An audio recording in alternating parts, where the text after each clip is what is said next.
Hello dear student, આજે આપણે સ્વાધ્યાયના અને ઉદાહરણના અમુક દાખલાઓ ગણીશું જે આપણું જે સમાંતર પ્લેટ કેપેસિટર છે તેને રિલેટેડ છે. તો હવે આપણે આગળ જોયું હતું સ્વાધ્યાયનો 2.8. તો સ્વાધ્યાયના 2.8માં એવું આપેલું હતું કે એક સમાંતર પ્લેટ કેપેસિટર હતું, તેમાં આપને ક્ષેત્રફળનું કિંમત આપેલી હતી અને એપ્સિલોન 0 ની કિંમત તો આપને ખબર જ છે અને જાડાઈ આપેલી હતી. તો તેના ઉપરથી આપણે કેપેસિટન્સનું મૂલ્ય શોધવાનું હતું અને બીજું વીજભારનું મૂલ્ય શોધવાનું હતું. તો હવે આ જે 2.9 છે ને એ 2.8 પછીનો બીજો પાર્ટ છે. તો 2.9માં એવું કીધું છે કે જો આ જે પ્લેટ છે સમાંતર પ્લેટ કેપેસિટન્સ, કે એમાં બે પ્લેટની વચ્ચે કોઈ માધ્યમ મૂકવામાં આવે, એટલે કે બે સમાંતર પ્લેટ છે તેની વચ્ચે અબરક રાખેલું છે. અબરક એટલે કે માઇકા શીટ. એ માઇકા શીટને જો તમે વચ્ચે લાવો તો કેપેસિટન્સનું મૂલ્ય બદલાઈ જાય, આપને ખબર છે. તો હવે આમાં પાર્ટ એમાં એવું કીધું છે કે પાર્ટ એમાં કે આ જે કેપેસિટરની બે પ્લેટ છે તેને આપણે બેટરી સાથે જોડીએ અને માઇકા શીટને વચ્ચે લાવીએ તો કેપેસિટન્સનું મૂલ્ય કેટલું બદલાય અને વીજભારનું મૂલ્ય કેટલું થાય એ શોધવાનું છે. પછી પાર્ટ બી માં એવું કીધું છે કે જો આ બેટરી ના હોય, એટલે કે આ બે પ્લેટ સાથે બેટરી જોડેલી ના હોય, તો માઇકા શીટને તમે વચ્ચે લાવો તો વીજભારનું મૂલ્ય કેટલું થાય અને કેપેસિટન્સનું મૂલ્ય કેટલું થાય એ શોધવાનું છે આપણે. તો હવે આપને ખબર છે બાળકો, પહેલા આપણે ભણી ગયા કે જો સમાંતર પ્લેટ કેપેસિટરની વચ્ચે કોઈ ડાઈ ઇલેક્ટ્રિક માધ્યમ મૂકવામાં આવે તો કેપેસિટન્સનું મૂલ્ય બદલાઈ જાય છે. અને એ કેટલું બદલાય છે તો આપને ખબર છે કે C' is equal to K into C, કે જ્યાં K શું છે કે K છે આ જે તમે માધ્યમ મૂકો છો તેનો ડાઈ ઇલેક્ટ્રિક અચળાંક ગુણ્યા C. C એટલે કે શૂન્ય અવકાશમાં અથવા તો હવામાં બે પ્લેટ વચ્ચેના કેપેસિટન્સનું મૂલ્ય. તો હવે જુઓ, પહેલા આપણે એ પાર્ટ છે તો એમાં એવું કીધું છે કે જો વોલ્ટેજ સપ્લાય જોડેલો હોય ત્યારે માઇકા શીટને દાખલ કરતા, માઇકા શીટ એટલે કે અબરખની એક શીટ છે કે જેનો ડાઈ ઇલેક્ટ્રિક અચળાંક 6 જેટલો આપેલો છે. એટલે જો આકૃતિમાં મેં તમને એવું દર્શાવી દીધું છે કે આ એક સમાંતર પ્લેટ કેપેસિટર છે, તેની સાથે મેં બેટરી જોડેલી છે અને આપણે માઇકા શીટને વચ્ચે લાવીએ તો શું બદલાય છે એ શોધવાનું છે આપણે. તો હવે જો આ બેટરી જોડેલી છે એટલે બે પ્લેટ વચ્ચે વિદ્યુત સ્થિતિમાનનો તફાવત છે એ 100 વોલ્ટનો છે. અને આ જે વોલ્ટેજ સપ્લાય આપણે ચાલુ રાખીએ એટલે કે બેટરીને આપણે જોડેલી રાખીએ તો જે વિદ્યુત સ્થિતિમાનનો તફાવત છે એ અચળ થઈ જાય, ક્યારે બદલાય નહીં. એટલે કે જે વોલ્ટેજ સપ્લાય જોડેલો હોય ત્યારે બે પ્લેટની વચ્ચે વિદ્યુત સ્થિતિમાનનો તફાવત 100 નો 100 વોલ્ટ જ રહે, એટલે કે V કેવો રહે? અચળ રહે. તો હવે બદલાય શું? તો આપને ખબર છે કે જ્યારે કેપેસિટરની વચ્ચે કોઈ માધ્યમ મૂકવામાં આવે તો કેપેસિટન્સનું મૂલ્ય બદલાઈ જાય છે. અને એ કેટલું બદલાય છે એ શોધવું હોય તો કે ડાઈ ઇલેક્ટ્રિક એટલે કે આપણી માઇકા શીટ છે, દાખલ કરતા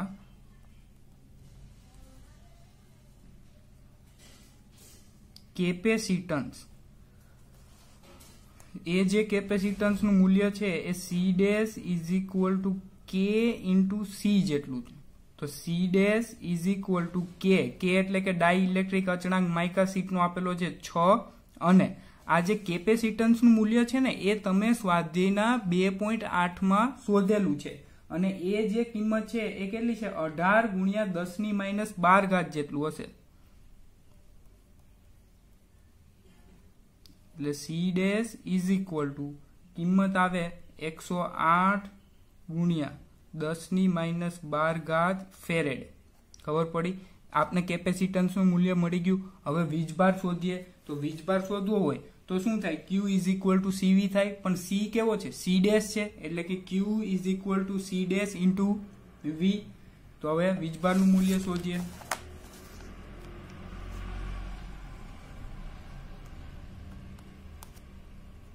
Q is equal to C' into V. C' ની કિંમત 108 આપણે શોધી હમણાં, ગુણ્યા 10 ની માઇનસ 12. બેટરીના વોલ્ટેજ આપેલા છે 100. તો હવે આ જે કિંમત છે એ મળે તમને 1.08 ગુણ્યા પોઈન્ટને તમે ખસેડો એટલે કે 10⁻8 કુલમ જેટલું મળે। આ આપણે શું મળ્યું? વીજભારની કિંમત મળી। હવે પાર્ટ બી માં એવું કીધું છે, પાર્ટ એ ખતમ થઈ ગયો। પાર્ટ બી માં એવું કીધું કે જો બેટરીને જોડેલી ના હોય અને તમે માઇકા શીટને વચ્ચે મૂકો તો શું બદલાય, એટલે કે વોલ્ટેજ બદલાય છે કે વીજભાર બદલાય છે અને કેટલો બદલાય છે એ શોધવાનું છે। આના જેવું તો લખાય કે વોલ્ટેજ સપ્લાય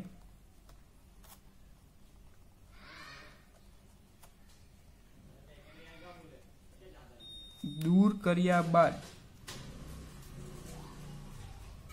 માઇકા શીટ કે જેનો ડાઇઇલેક્ટ્રિક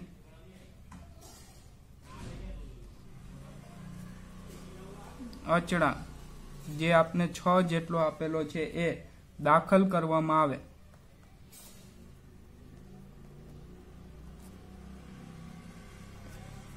તો હવે શું થાય? જો કે વોલ્ટેજ સપ્લાયને આપણે દૂર કરી દીધો અને માઇકા શીટને રાખીએ, એટલે જો આ બી માં છે ને તમે આકૃતિ આવી જ બનાવજો।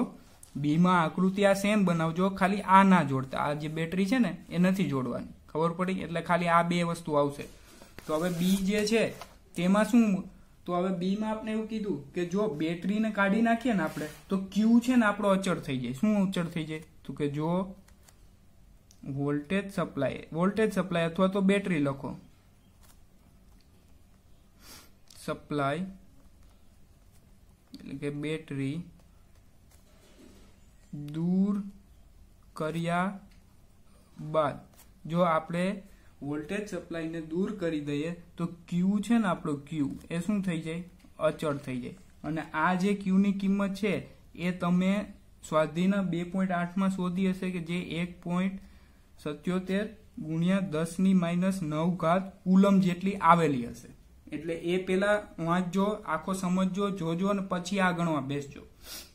તો હવે જો આપણે બેટરીને દૂર કરી દીધી તો ક્યુ કેવો થઈ ગયો? અચળ થઈ ગયો। તો હવે બદલાણું શું? તો કે બદલાણું કેપેસિટન્સનું મૂલ્ય કે કેટલું થયું? તો કેપેસિટન્સ કે જે C dash is equal to શું થાય? કે ઇન્ટુ સી થાય। તો C dash is equal to 6 × 18 × 10⁻12 C dash is equal to 108 × 10⁻12 ફેરેડ। આ જે આગળ વાળું જે હતું ને એમાં બદલાય શું? વોલ્ટેજનું મૂલ્ય। તો વી ઇઝ ઇક્વલ ટુ કેટલું થાય? ક્યુ બાય સી ડેશ થાય। તો વી ઇઝ ઇક્વલ ટુ 1.77 × 10⁻9 છેદમાં સી ડેશ ની કિંમત 108 × 10⁻12। તો આ જે વી ની કિંમત મળે 16.6 વોલ્ટ મળશે। કેટલી મળશે? 16.6 વોલ્ટ। હવે જો આ દાખલો છે ને બહુ જ સિમ્પલ છે, તમારે ખાલી એટલું યાદ રાખવાનું કે બેટરી જોડેલી હોય ને ત્યારે વી અચળ અને બેટરી જોડેલી ના હોય ત્યારે ક્યુ અચળ। બસ આ એક જ વસ્તુ યાદ રાખવાની। જો ફરીથી સમજાવી દો કે જ્યારે બેટરી જોડેલી છે ને એટલે વી કેવો છે? અચળ। તો બદલાય છે શું? કેપેસિટન્સ અને ક્યુ। તો એ બે ની કિંમત શોધી લેવાની, સૂત્ર છે તમારી જોડે। હવે બેટરીને આપણે દૂર કરી દઈએ ને તો ક્યુ કેવો થઈ જાય? અચળ થઈ જાય। ખબર પડી? અને કેપેસિટન્સ ને વોલ્ટેજ તો સૂત્ર પરથી મળી જાય। એટલે કે બેટરી જોડેલી હોય ને ત્યારે વી અચળ રહે, ક્યુ બદલાય, અને બેટરી ના જોડેલી હોય ત્યારે ક્યુ અચળ રહે અને વી બદલાય। ખબર પડી બાળકો? તો બહુ સિમ્પલ છે, ગણી લેજો, એક વખત ધ્યાનથી સમજી લેજો અને મોઢે ગણી લેજો। અને આ વી ની કિંમત આપને મળી છે 16.6 વોલ્ટ। હવે ઉદાહરણનો જોઈએ 2.10।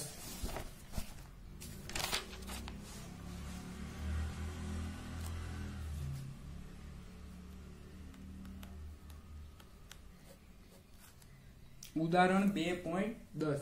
તો ઉદાહરણ 2.10 માં છે ને બાળકો એક તમને કેપેસિટર આપેલું છે 900 પિકોફેરેડ નું, અને તમારે જોવાનું છે એને બેટરી સાથે જોડેલું છે 100 વોલ્ટની, અને તમારે એમાં સંગ્રહિત ઉર્જા છે એ કેટલી આવે એ શોધવાની છે।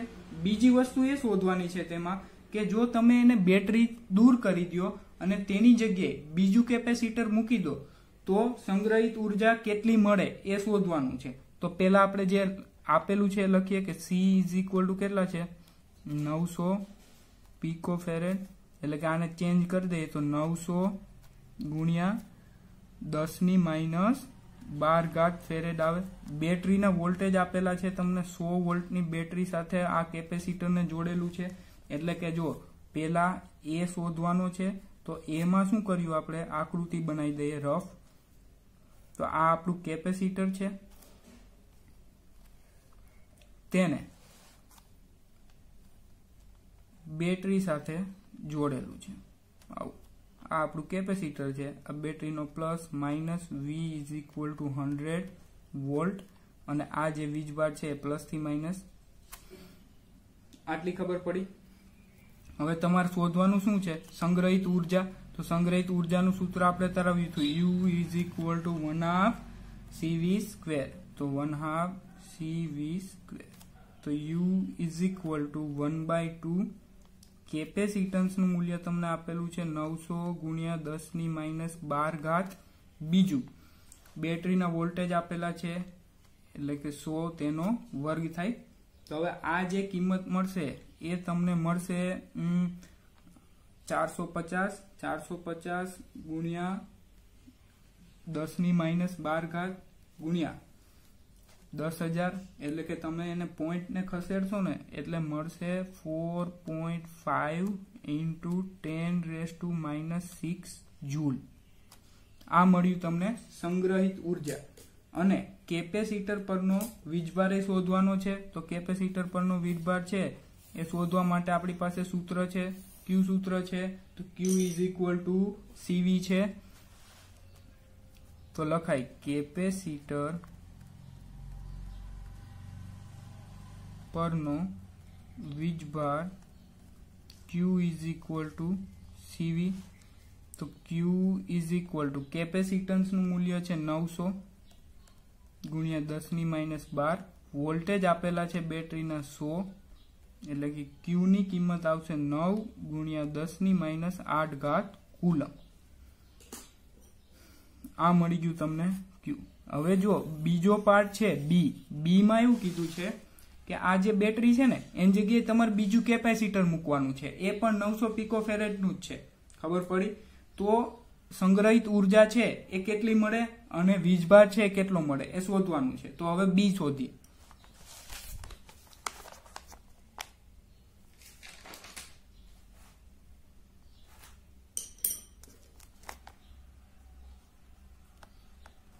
B માં એવું કીધું છે કે કેપેસિટરનું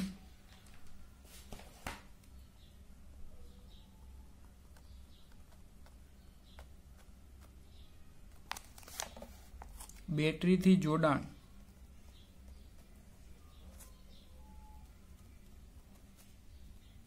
દૂર કરી બીજા 900 પિકોફેરેડના કેપેસિટર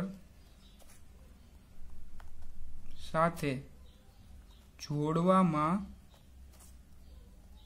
આવે તો આ તંત્રમાં કેટલી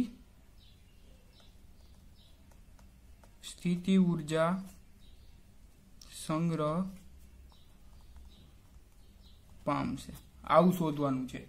તો હવે જો આકૃતિ પાછી આપણે સમજી લઈએ। તો આકૃતિમાં એવું છે કે જો આ પેલું કેપેસિટર તો હતું ત્યાં જ છે, આ પેલું કેપેસિટર આપણું।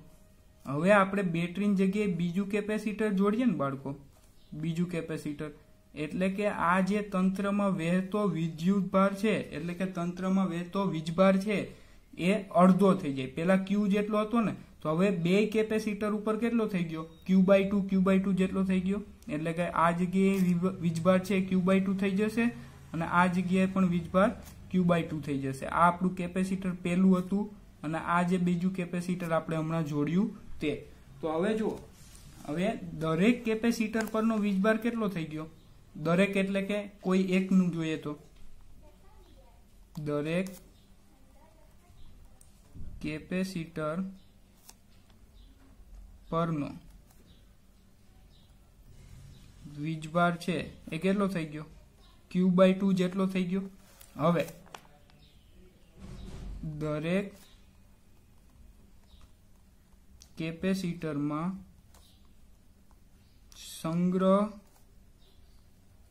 પામતી ઉર્જા કે જેને આપણે યુ ડેશ નામ આપીએ, યુ તો આગળ શોધ્યું હતું ને, એટલે હવે આ જે એક કેપેસિટર છે તેની અંદર કેટલી ઉર્જા છે સંગ્રહ પામે, તો હવે આપણી પાસે સૂત્ર છે Q²/2C, પણ હવે જો Q ની જગ્યાએ વીજભાર કેવો થઈ ગયો, અડધો થઈ ગયો, એટલે કે શું આવશે Q/2/2C આવશે, પણ આ જે છે આપણું સૂત્ર હતું Q²/2C, તો હવે વીજભાર છે પેલા Q જેટલો હતો, હવે વીજભાર છે અડધો થઈ ગયો, એટલે કે Q ની જગ્યાએ શું આવી ગયું, Q/2 આવી ગયું. તો હવે જો U dash is equal to આવું લખાય, આનો જે વર્ગ છે એ 4 લખાય, એટલે કે 1/4 ઇન્ટુ આ જો Q²/2C, બટ Q²/2C શું છે, એ U જ છે, એટલે કે U dash is equal to કેટલા મળ્યા, જો U/4 મળ્યા. શું કામે, કારણ કે આપને ખબર છે કે Q²/2C છે એ આપણું શું છે, U જ છે. હવે આ જે છે ને, આ સંગ્રહિત ઉર્જા એ મળી છે આપને ખાલી એક કેપેસિટરની, પણ અંદર જો ઉપર શું પૂછ્યું કે જો તો આ તંત્રમાં કેટલી સ્થિતિ ઉર્જા સંગ્રહ પામે, એટલે કે આખા તંત્રની વાત થઈ રહી છે, એટલે કે આખા તંત્રમાં ટોટલ 2 કેપેસિટર છે, એટલે કે આપને જે સંગ્રહિત ઉર્જા મળી છે ખાલી એક કેપેસિટરની છે, બીજા કેપેસિટરની જોવી હોય તો એ પણ આટલી જ આવશે, એટલે કે ખાલી આગળ શું મૂકવાનું છે, ગુણ્યા 2. એટલે કે જો આ જગ્યાએ વિદ્યાર્થીઓ બહુ મિસ્ટેક કરતા હોય છે, એટલે તમે પણ ખાસ ધ્યાન રાખજો, કારણ કે આ જે સંગ્રહિત ઉર્જા છે ખાલી એક કેપેસિટરની મળી છે, આપને પૂછ્યું છે તંત્રની સ્થિતિ ઉર્જા કેટલી, એટલે કે તંત્રમાં ટોટલ આપણી પાસે છે 2 કેપેસિટર. ખબર પડી? તો હવે જોઈએ આપણે તંત્રની સ્થિતિ ઉર્જા.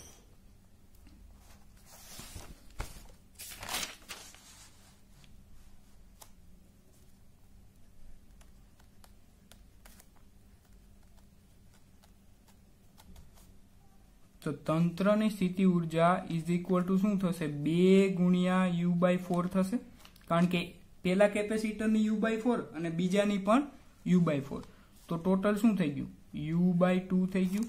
તો આ જે કિંમત છે એ આપને મળી હતી 4.5 ગુણ્યા 10⁻6 ભાગ્યા શું થઈ ગયું, 2. તો હવે આ જે કિંમત છે કેટલી મળી, 2.25 ગુણ્યા 10⁻6 જૂલ જેટલી મળી. તો હવે જો પેલી જે સ્થિતિ હતી ને બાળકો, પેલી એમાં સ્થિતિ ઉર્જા મળી હતી આપને 4.5 ગુણ્યા 10⁻6. હવે ક્યારે, કે જ્યારે બેટરી જોડેલી હતી ત્યારે. હવે બેટરીને તમે કાઢીને બીજું કેપેસિટર જોડો, એટલે કે આ બેટરી હતી ત્યાં મેં શું જોડી દીધું, બીજું કેપેસિટર જોડી દીધું, તો સંગ્રહિત ઉર્જા છે ને એ 4.5 ગુણ્યા 10⁻6 કરતા અડધી થઈ જશે. જો કેટલી મળી, 2.25 ગુણ્યા 10⁻6 મળી, એટલે કે 4.5 ના અડધા કેટલા થયા, 2.25 થયા. ખબર પડી? એટલે કે આપણે નીચે આવું તારણ કાઢી શકીએ કે આ પ્રોસેસ અથવા તો આ ક્રિયા, તમે કંઈ પણ લખી શકો, દરમિયાન તંત્રનો વીજભાર છે એ સમાન રહે, પરંતુ સંગ્રહિત ઉર્જા અડધી થઈ જાય છે. ખબર પડી? એટલે કે જે આપણો તંત્રનો વીજભાર છે એ પહેલા પણ કેટલો હતો, Q જેટલો હતો, અને પછી પણ તંત્રનો કેટલો થયો, જો એક કેપેસિટરનો Q/2 અને બીજાનો Q/2, તો તંત્રનો ટોટલ કેટલો થયો, Q જેટલો જ રહ્યો. એટલે આપને એટલી ખબર પડી કે તંત્રનો જે વીજભાર છે એ અચળ રહે છે, પરંતુ જે સંગ્રહિત ઉર્જા છે એ અડધી છે વેડફાઈ જાય છે. ખબર પડી? તો આ હતો. તો હવે બાળકો જુઓ, સ્વાધ્યાયનો 2.11 છે એ આપણે આગળનું જે ઉદાહરણ જોયું ને, ઉદાહરણ 2.10, તેના જેવો જ છે. આમાં પણ એક કેપેસિટર આપેલું છે કે જેનું મૂલ્ય છે 600 પિકોફેરેડ જેટલું, અને તેને 200 વોલ્ટની બેટરીથી ચાર્જ કરવાનું છે. તો તેમાં કેટલી ઉર્જા છે એ સંગ્રહ પામે શોધવાનું છે. અને બી એવો પૂછ્યો છે કે આ જે બેટરી છે તેને દૂર કરી અને તેની જગ્યાએ બીજું કેપેસિટર મૂકવામાં આવે તો તંત્રમાં કેટલી ઉર્જા છે એ સંગ્રહ પામે એ શોધવાનું છે.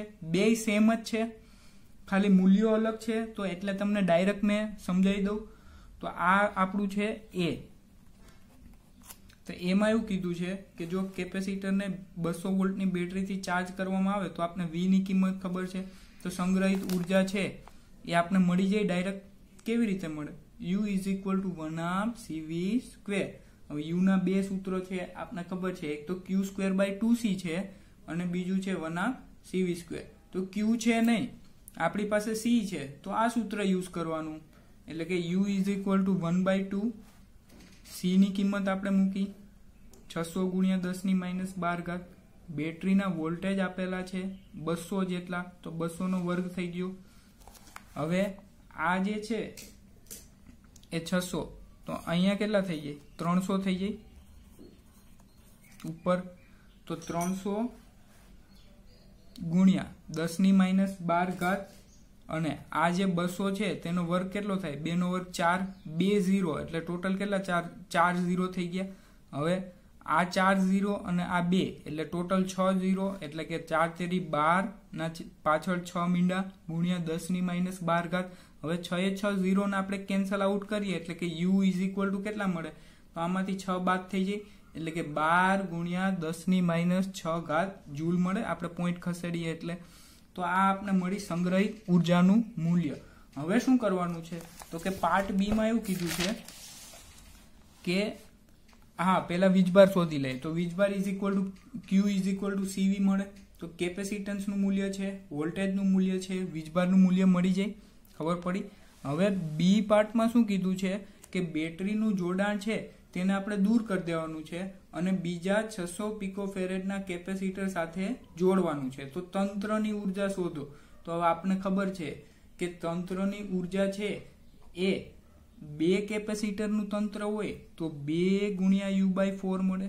4 કેપેસિટરનું તંત્ર હોય તો 4 × U/4 મળે. ખબર પડી? એટલે કે એક કેપેસિટરની ઉર્જા છે U/4 જેટલી હોય. હવે આપણી પાસે તંત્રમાં ટોટલ કેટલા કેપેસિટર છે?